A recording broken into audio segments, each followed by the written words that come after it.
Meg 2, The Trench, a sequel that is in every way larger than the first film, starring Jason Statham, is about to create waves in theaters.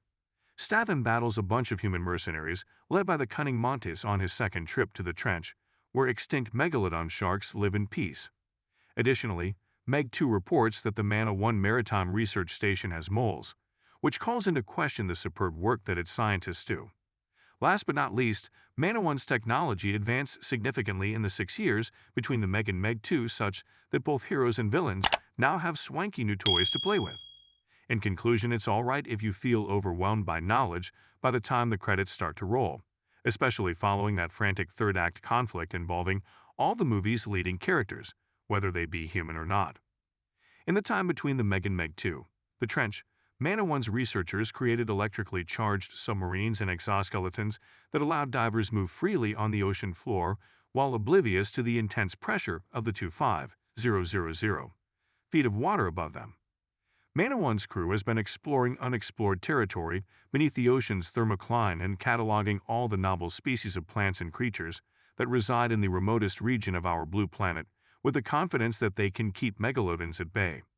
But immediately away in Meg 2, The Trench, Jonas Taylor Statham and his team find themselves in a new section of the trench, where they find a hidden underwater station.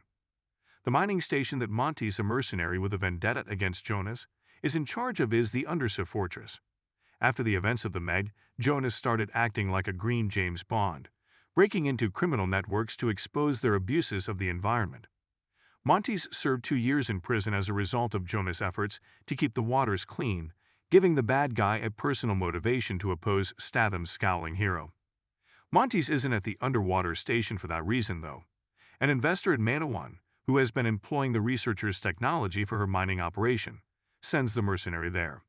As long as the mercenaries stay concealed, rare minerals worth billions of dollars can be extracted rather easily because major corporations have not yet investigated the trench. Montes blows up the pit, burying the Mana 1's scientists beneath the debris to defend his firm from Jonas' interference. With their oxygen slowly running out and the creatures of the trench mistaking them for food, Jonas and his crewmates begin to struggle to survive, setting off the main plot of the film. Without someone within Mana 1 providing the mercenaries with information, the covered mining operation wouldn't be successful. Mac, DJ, Paige Kennedy, and Jess make every effort to identify the Mana 1 mole, while Jonas directs the survivors of Montes' explosion to safety. The trio takes a while to view the video, which reveals who is responsible for the rescue submarine's destruction and Jonas' subsequent trap in the trench. Sadly, Mac discovers Jess is the saboteur when he finally downloads the video from a satellite backup. While Meg 2, The Trench does not clarify why Jess has been a traitor, we do witness her kissing Montes passionately, indicating that they were dating prior to Jess being devoured by a megalodon. Jess has more than enough motivation to betray her co-workers and aid in the theft of Mana 1's technological assets, thanks to that and the money from the illegal mining operations. Montes accidentally opens a temporary hole in the thermocline as he blows up the trench to bury Jonas, letting the dinosaurs escape. The mercenaries hired by Montes, 3 megalodons, a giant octopus, and an army of amphibian mini-megs with sharp teeth all await Jonas and the other survivors as they surface. The fittingly titled Fun Island is the site of the ultimate fight between all the groups. In order to have a powerful weapon to combat the megalodons, Jonas duct tapes explosives to harpoons on the trip to Fun Island. When Montes destroys the island's mobile tower, DJ and Rigas are tasked with finding a working phone to tell the authorities while Jonas is engaged in a shark versus sharks duel on top of a jet ski. While Jonas battles the megalodons, Mac and Juming Wu Jing look for additional weapons they can utilize. Maying is finally told to stay concealed. One of the megalodon's heads is blown off by Jonas using the explosive harpoons. Heroes and mercenaries in the land engage in a perilous game of cat and mouse while being pursued by the amphibious mini-megs. When DJ and Rigas discover a satellite phone inside a mercenary's corpse, they dial the army. Juming creates improvised bombs out of fertilizer that he may use to fight the megalodons at the same time. The mini-megs kills the funder of the mercenaries' mining operation, leaving her chopper unattended.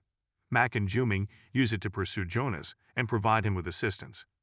While this is happening, Jonas and Montes engage in a gunfight that culminates with the mercenary being devoured whole by a megalodon. Maying emerges from concealment to assist a visitor who is drowning while everyone else on Fun Island is occupied. Sadly, the girl rapidly attracts the attention of the enormous octopus. As a result, Juming heads to save his niece rather than helping Jonas.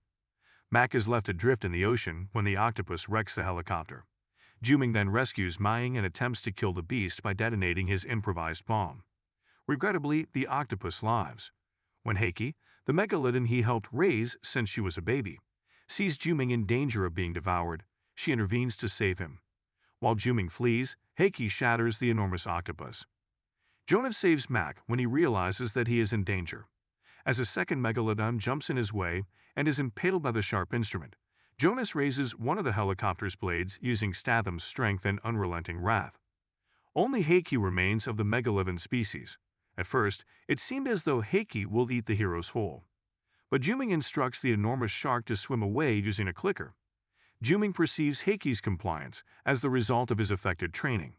For Jonas, though, that just means Heike observed a pod of dolphins that appeared to be more succulent than the humans.